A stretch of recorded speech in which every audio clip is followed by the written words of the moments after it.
सनई चौघडे मालिकेच्या येणाऱ्या आजच्या भागात आपल्याला असं बघायला मिळलंय की आता शरयूला जयने फोन करून सांगितलेलं आहे की आपले फोन इंटरचेंज झालेले आहेत, तर मला माझा फोन हवा आहे. त्यानंतर शरयू म्हणते की तू आत्तापर्यंत 4 वाक्यामध्ये माझा 8 वेळा अपमान केलेला आहेस, तर तू मला पहिलं सॉरी बोल आणि मगच मी तुला तुझा फोन देणार आहे. तेवढ्यात जय फोनसाठी शरयूला सॉरी पण म्हणतो, पण तेवढ्यात जयच्या फोनची बॅटरी संपलेली असते आणि फोन स्विच ऑफ होतो. त्यानंतर रात्रभर जय फोनची वाट बघत असतो.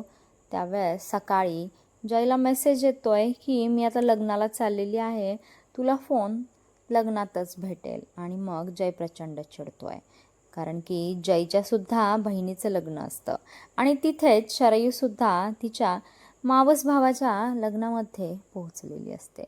आता शरयू आणि जयची पुन्हा लग्नामध्ये भेट होणार आहे.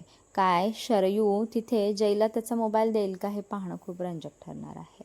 परंतु शरयूवर लग्नामध्ये खूप मोठा चोरीचा आळ येतो आहे आणि जयची आई शरयूचं तोंड फोडते आहे.